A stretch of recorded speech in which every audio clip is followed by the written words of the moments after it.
We're just days away from the New Hampshire primary. Several Democratic candidates were in the state today, and 7 of them have qualified for the debate there on Friday. Earlier, officials in New Hampshire said they were ready to run a fair and problem-free primary on Tuesday. New Hampshire is going to get it right. We've gotten it right for 100 years. We're going to keep getting it right because of the individuals here, because of the details that we go through, and because again, this is every vote counts. We have a history of it. We take it very responsibly. Yes, we're going to get this one right. For more, let's bring in University of New Hampshire political science professor Dante Scala. Professor, thanks very much for being with us. You're very welcome. So we heard Governor Sununu there. Why are New Hampshire officials so confident that they will get it right on Tuesday? Because they've done it before, and that we run a lot of elections in New Hampshire, big ones like this one, small ones, but the state government is in charge, and they have a very established procedure along with the local town officials. And again, a primary is so much simpler than a caucus. All it involves is one person going into the voting booth, voting. There aren't a lot of complicated measurements of the outcome. It's very simple and straightforward, and we have a lot of experience.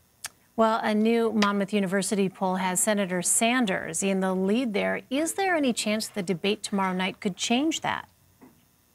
I think it's quite possible. What we're seeing in New Hampshire is that South Bend Mayor Pete Buttigieg is surging in the polls after his strong performance in Iowa. So increasingly, it's Sanders and Buttigieg above the rest of the field. So tomorrow night looms as a very decisive turning point, perhaps, in New Hampshire voters' decisions as we head into the weekend.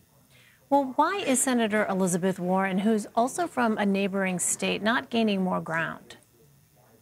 I think what's happened with Elizabeth Warren is that a number of New Hampshire voters who would describe themselves as very liberal or progressive went back and forth between the Massachusetts senator and Bernie Sanders, whom they voted for 4 years earlier. They thought about Elizabeth Warren, but ultimately they have returned to Bernie Sanders, and so have young voters, for the most part, who are attending college or perhaps they're in their 20s. And Elizabeth Warren, despite being from next door, has run in second place to the other candidate from next door. That's Bernie Sanders. Well, how are campaigns reaching out to voters there in the days ahead of the primary? Well, I just had a visitor to my door here in Manchester, New Hampshire, who was handing out literature for one of the candidates. So it's an all-out blitz at this point as campaigns try to figure out who their voters actually are and to get them to the polls, which is quite difficult given how much volatility there is in the electorate as people try to make up their minds among 2 or 3 options that they see as good. Is it clear at this point, Professor, who has the most momentum going into New Hampshire? It is. It's Pete Buttigieg. He is the one who has gotten the largest bounce out of Iowa. Bernie Sanders did well in Iowa, and he's holding his own here. Perhaps his bounce is to come, but the immediate bounce has gone to the mayor from South Bend, Indiana. Well, how might the fact that this is an open primary have influence over the race? There is a pool of voters, which we call undeclared voters, who are free agents. They can choose a ballot for the Republican or Democratic primary.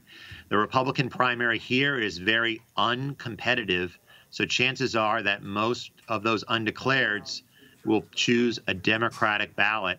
A lot of them are fairly casual voters when it comes to politics. They don't follow it that intently. So they may be the ones who are really late to tune in.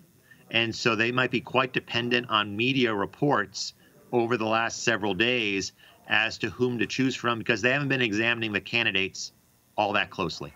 All right, well, we'll be traveling up there next week. We are hoping for a relatively uneventful primary process to unfold. All right, Professor Dante Scala, thank you very much, Professor, for your time. You're welcome.